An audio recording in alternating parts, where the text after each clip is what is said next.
سلام و روز بخیر بینندگان عزیز آزادی. برنامه نوید بامدادی است با تازه ترین خبرهای تاجیکستان و جهان. مولا رجب یوسفی هستم. دوام 10 دقیقه دیگر همراه شما. ساعت در دوشنبه 11. سرخط خبرهای امروز 23 مارس.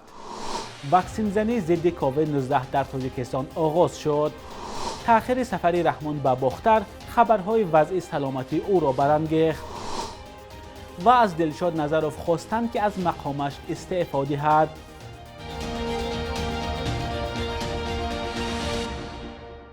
امامعلی رحمان رئیس جمهوری تاجیکستان روز 22 مارس قراری را امضا کرد که بر اساس آن از همین روز واکسین زنی به ضد بیماری کووید 19 آغاز می شود.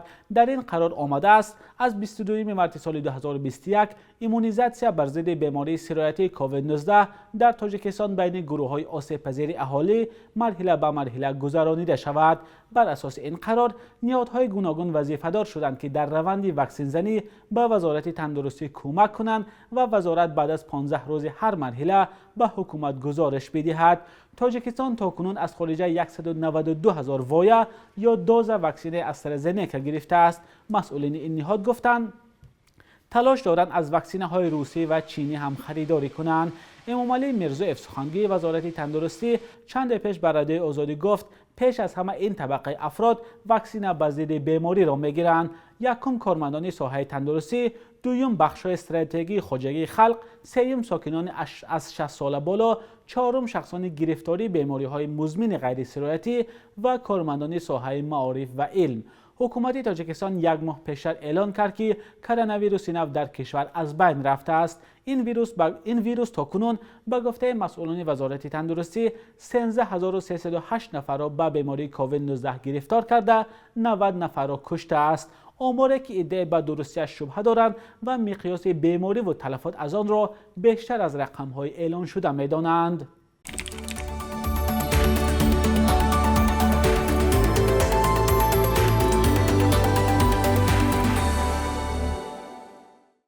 برخلاف خبر رسانه‌های اخبار عامه تاجیکستان، پرزیدنت امامعلی رحمان روز 22 مارس به ولایت ختلان سفر نکرد.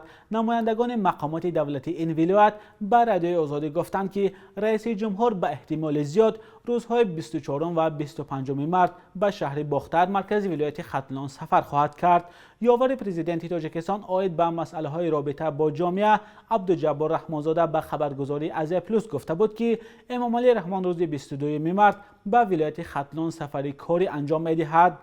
برگزار نشدن سفر پرزیدنت تاجیکستان در روز اعلان شده 22 مارس توجه را به خبرهای توییتر و یک سامانه انگلیسی زبان جلب کردند که گفتند پرزیدنت امامعلی رحمان از 10 مارس به این سو در محضر عام دیده نشده است و وظیفه‌های او را پسرش رستم امامعلی رئیس مجلس ملی عالی تاجیکستان انجام می‌دهد. از جمله سامانه BNE اینتل نیوز می نویسد در جامعه نمایان نبودن امامعلی رحمان آوازه های گریز ناپذیر را درباره سلامتی رهبر 68 ساله به میان آورده است. از سوی دیگر محرر بخش اوسه مرکزی در سامانه یورازیانت پیتر لیونارد روز 18 مارس در توییتر نوشت از 5 مارس به این سو خدمات مطبوعاتی رحمان عکس‌های نوی او را منتشر نکرده است.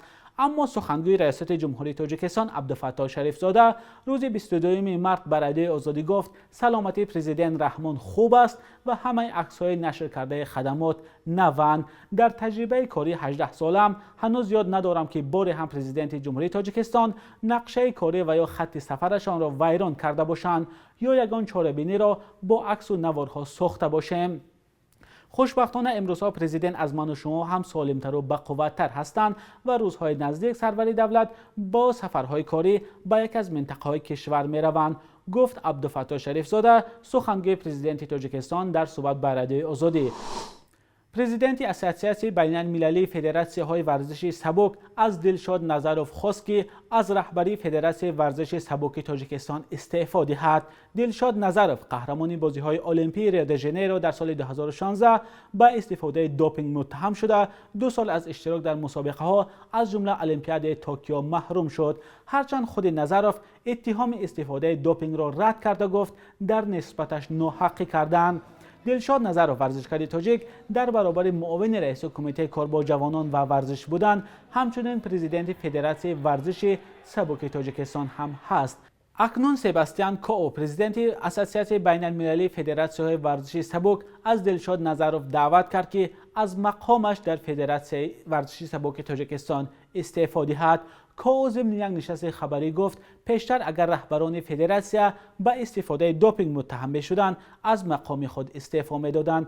The Athletic Integrated Unit، نهاد مستقل مبارزه با پدیده‌های منفی در ورزش سبک، روز 15 مارس دلشاد نظرov را با گناه استفاده از دوپینگ 2 سال از حق اشتراک در مسابقه ها محروم کرد. این دوره از 24 سپتامبر سال 2019 حساب کرده می شود. دلشاد نظرov 38 ساله قبلا اتهام استعمال دوپینگ را تحقیرآمیز نامیده گفته بود تمام تلاش را به خرج خواهد داد تا همه گمان ها رفع شود، ولی شام 18 مارس در اظهارات تازه گفت نسبت به آن ناحقی کردند.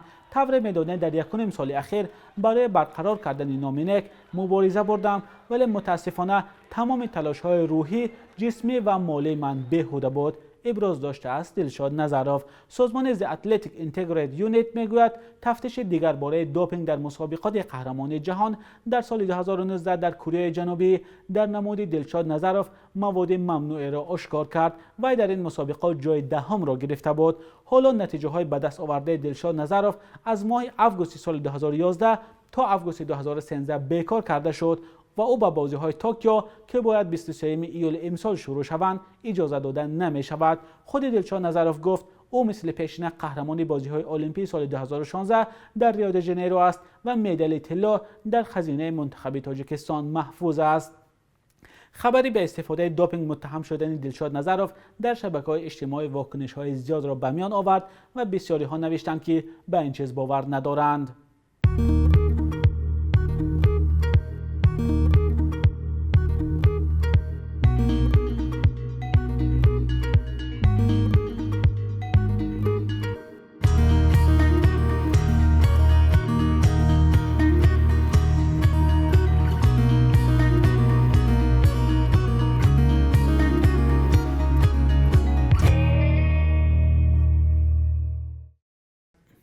جورابک نبیف، هنرمند مردمی تاجیکستان و آوازخوانش سرشناس در بین ازبک زبان‌های تاجیکستان و ازبکستان، امسال 80 ساله شد. او در سال‌های 60 زمان شوروی با سرودن 6 مقام و ترانه‌های خلقی به جاده هنر قدم نهاده در بین مردم تاجیک و ازبک شهرت پیدا کرده است.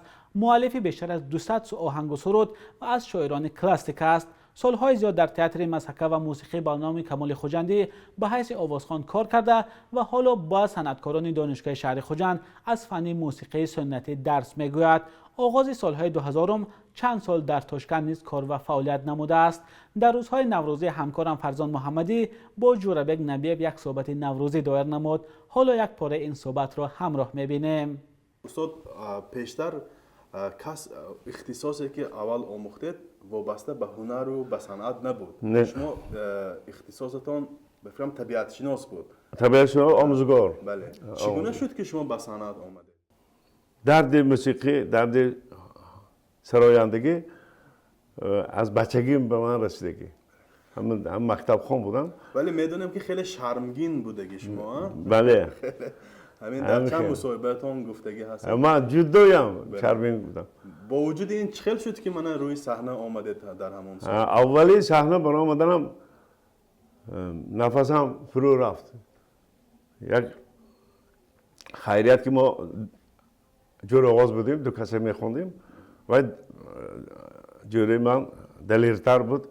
یک کوپلیت من خونده نتونستم، نفسم فرو رفت تمام. اولین صحنه برای آمدنم. بعد آسته آسته آدم حالا هم پاها میلرزد در نزد مردم برآمد کنیم.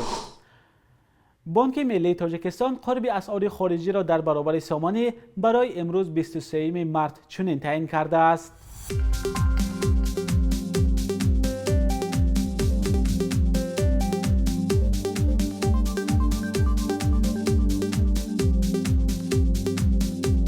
بیننده های عزیز، برنامه نویدی بامدادی بود با آخرین خبر و گزارش های تاجیکستان و جهان. ما همیشه در تلاش آن هستیم که تازه ترین خبرهای تاجیکستان و جهان را به شما رسانیم. اگر شما هم خبر و یا نظری دارید حتما به ما نویسید. خدا نگهدار.